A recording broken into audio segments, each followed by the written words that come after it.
Okay, good evening, everybody. Hope you are doing well. This evening, um, we are going to get started just shortly. Hope everybody's enjoying the summer. We're outside again. Please comment any questions, comments, thoughts about this class or any other class or anything else you might have. Feel free to put down in the comments below. Okay, let's get going. So this week's Torah portion includes the second paragraph of Shema, better known as the paragraph of Vahaya, because that's the word that it starts with, is Vahaya. And we say it every day, twice a day. And it discusses a few things. One of the things that it discusses is to serve God. So let's get into that. So the Torah says, that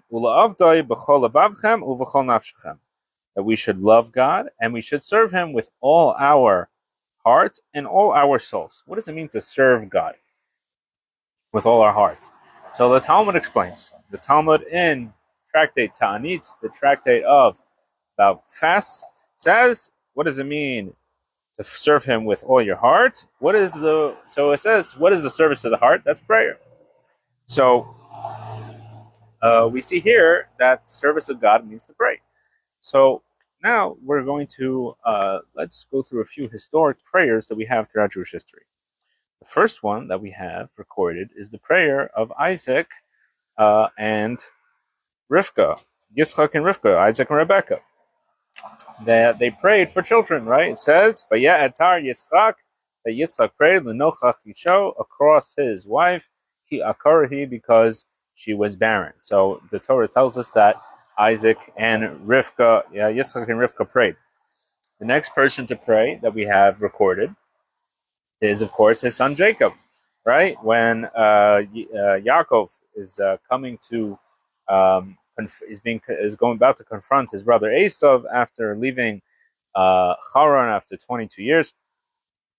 He makes a prayer, and he says, "God of my father Abraham, God of my father Isaac, the Lord who has said to me, return to your land, to your birthplace, and I will do good with you. Deliver me now from the hand of my brother, from the hand of Esau, for I am afraid of him, lest he come and strike me and strike a mother with her children." So we see here how Jacob prays that he be spared from his brother Esau. And probably one of the most famous prayers in Tanakh, we actually had last week's Torah portion, right, where Moses is praised. He prays to be led into the land of Israel. But one of the most famous, and of course, there's many prayers throughout Tanakh. One of the most famous prayers is the prayer of Hannah. Hannah prays for a son as well, right? Hannah prays, and eventually her son Shmuel is born. And she made a vow. It says, "Lord of hosts, you will look upon the affliction of your servant, and you will remember me, and not forget your servant, and give your servant a son. I will give him to God for all the days of your life."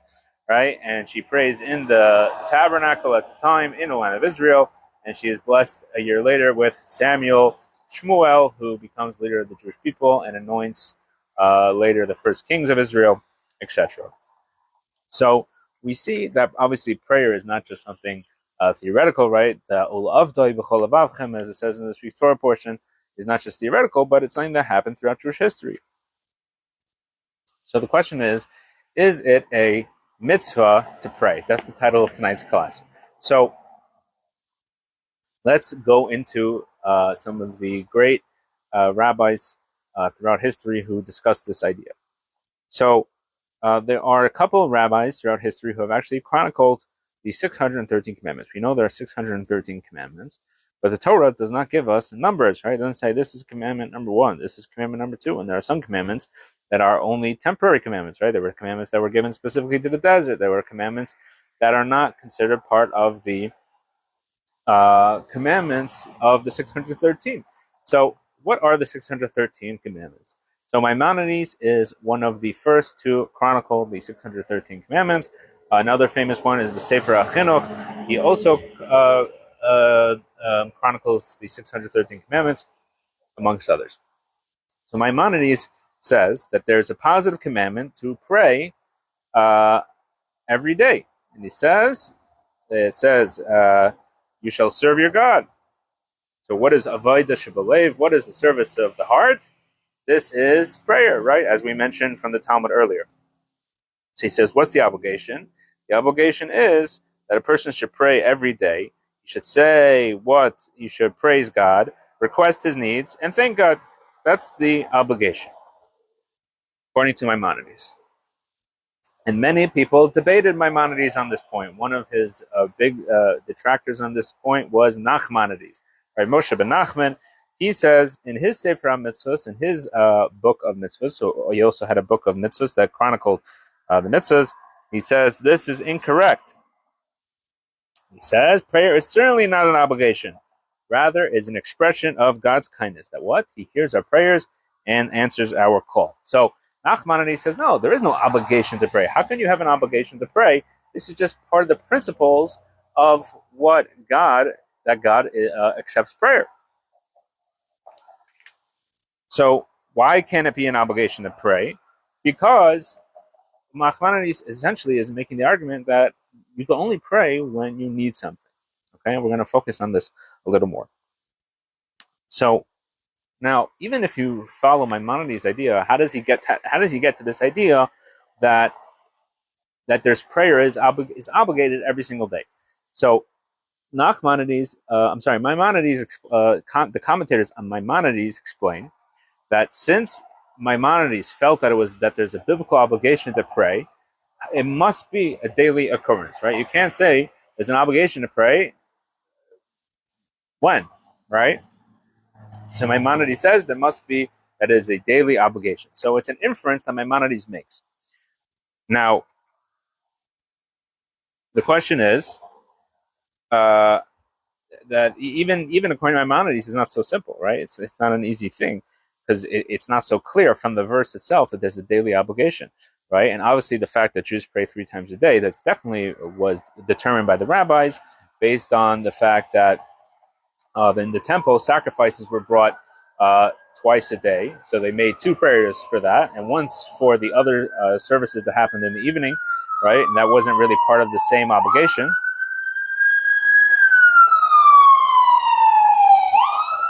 However, even according to Maimonides' detractors, that prayer is not a mitzvah, we could go to another mitzvah that is chronicled by Maimonides and others. That what? There's a verse in the Torah that says that when you go into battle in your land against an enemy who is oppressing you, sound a teruah blast on the trumpets. Okay, so we see here that when we're going into battle and we need to call out to God, we blast the trumpets. So Maimonides explains, what is this mitzvah? He says, what is this mitzvah? Against an enemy who is oppressing you, sound a teruah blast on the trumpets. This means to say, you shall cry out and blow trumpets over anything that oppresses you, whether famine, pestilence, a plague of locusts, etc. So we see here clearly this verse in Numbers, this verse in Parshas Bahaloscha, that there is even according to the detractors of Maimonides, there is a mitzvah to pray. That prayer is a mitzvah, right? But again, the question is, when is it? But in this case, it's only a mitzvah to pray when there's an oppression, when there's something that you need, and therefore you're praying, right? So we see here clearly that Nachmanides and the other commentators, they clearly take this opinion that the mitzvah is specifically when you need something and you pray, that's when you fulfill this obligation. So what comes out of this is that it's possible, based on what we just explained, it's possible that a person can go his entire life, right, and never pray a biblically obligated prayer, right? Then it's only a rabbinic obligation because he just prays part of his daily routine, but not because specifically he needs something. It's possible. Because there's no requirement, according to most opinions, to pray every single day. So we see that there's obviously a need for something here. So we're going to talk right now about how Hasidic meditation can actually change your prayer and make your prayer a biblical obligation. So let's talk about that. So what is the Hasidic way of prayer? A Hasidic way of prayer is that we study something about God. we study about godliness, we study Chassidut, we study Jewish mysticism, and then following that, you meditate about it, and then we pray, right? Why is that important? Because if we contemplate about God's greatness and how lowly we are, right? We realize we learn, we study about God's greatness. We study about all the how low a person is compared to God. That's the obvious implication of God's greatness, is not that we're not that. So what ends up happening, and not only just in a physical way, but also spiritually, right? How great God is, and how great all the celestial ideas are, and how great we and how low we are compared to that. So what is the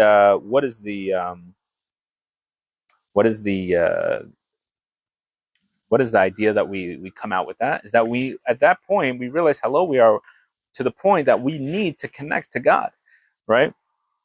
That that a person feels that lowliness, and he feels the need to become to bring himself up.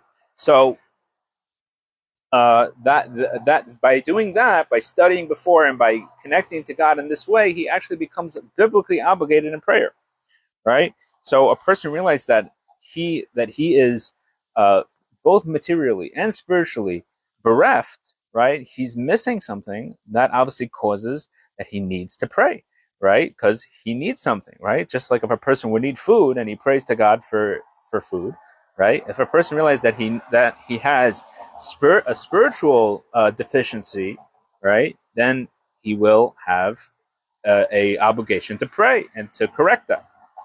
So it's really important that before prayer, that we don't just make prayer as part of our daily routine, but that we actually think about and contemplate what prayer really is. What are we, who we, and what our situation is, who we really are. Why are we about to sit down or stand up and pray? Because we are spiritually bereft. We are, and everything that we have comes from God. So therefore, we need to pray, because without God, we have nothing, right? Not materially or spiritually. Okay. And in fact, this is codified in Jewish law. In Shulchan Aruch, in the Code of Jewish Law, it says before prayer, a person should think about God. So this is not something that the Hasidic movement necessarily invented, but this is something that is brought in the Code of Jewish Law. It's brought down in the Mishnah as well. It says that the original pious people would sit down and think for an entire hour before they would start to pray. Because if you don't do that, then you're not biblically obligated necessarily to pray. And what is prayer? We know that prayer is called a ladder, right? That it's called a ladder. And what is a ladder? A ladder is comprised of many rungs of the ladder. And prayer is ascending those different levels. So what are the levels? We're going to go through now the levels of prayer. There are four basic levels of prayer, which are, we'll define them, and then we'll go through what each level is, and what are the contemplations and different meditations of those levels. So the first level is from the beginning of prayer, which in the Nusach Hari Siddur, the Siddur that we use at Chabad, it starts from Hodu until Baruch She'amar, okay? And then from Baruch, that's called the Tfilas HaShachar, okay? Then we have from Baruch She'amar until Yishtabach, that's called Pesukei de Zimra. Those are the songs of praise. And the last part is the third part is from the blessings of Kriya Shema, which start from Yotzer Or until the Shemona Esrei. And the fourth part, obviously, is the Shemona Esrei. So let's go through it. So the first thing is Hodu, right? Which literally means offer praise to God, right? And call out in his name. So but Hodu could also mean, to come from the word like to submit, right? The first level of prayer is submission. We have to recognize that God is in charge of the world, and on a very simple level, right? It's not coming from any intellectual discovery, because we can't get to that until we first submit ourselves. We're submitting ourselves to this process. That is what the first level of prayer is. Just like if a student were to come to a class and he wouldn't shut his mouth, right? And he keeps interrupting the class and saying, "Oh, I don't agree with you on this and I don't agree with you on that." You have to stop, take a deep breath, be quiet, listen to the lecture, and then you could process the material and ask the questions and debate, etc. But the first thing you need to do, the first rules of engagement, is submission. You have to submit yourself to the process. So that is the first level of prayer. The second level of prayer is Psuki de Zimra. Psuki de Zimra describes God's relationship with the world, right? And we come to a realization of how God created all the things around us, and because we realize that God created us and all the things around us, we come to we come to want to know more about God. We say, "Wow, God created such an amazing world." That's what we talk about in the second part of prayer. So we say, "I want to get to know God more. God created me. He created my world. He created everything I interact with. I want to know more about Him." The third level is a self-nullification. And this is when in the blessings of Kriya Shema, we discuss the supernal angels and beings and how they submit themselves to God. And the basic idea is that by learning about and reflecting on the fact that these supernal beings, these angels, they're called Ophanim, Chayot HaKodesh, all these different types of fiery angels, wheel angels, and how they submit themselves to God. And as soon as they hear the Jewish people saying how God is holy, they totally are nullified. So how much more so that we are not supernal beings, we are not angels, and we kind of telling our animal souls, look, these angels, they know a lot more than we do, and they are submitting themselves to a higher power. So let's get on that train and submit ourselves as well. And the fourth part is total submission, which is the Shemona Esrei, the Amida prayer. And this we actually learn a lot of laws of the Amida prayer. We learn from the prayer of Chana, which we'll talk about maybe another time, that we mentioned earlier. And essentially, the way we start the prayer of the Amida is we say Hashem Sefasai Tiftach, God opened my lips. And the idea is that we are totally nullified to God to the point that we don't even have our own identity anymore. And we say, God, you have to open our lips because our identity has become totally nullified to you. We've submitted ourselves totally to you that I don't even have the power to open my lips on my own. I need you to open my lips.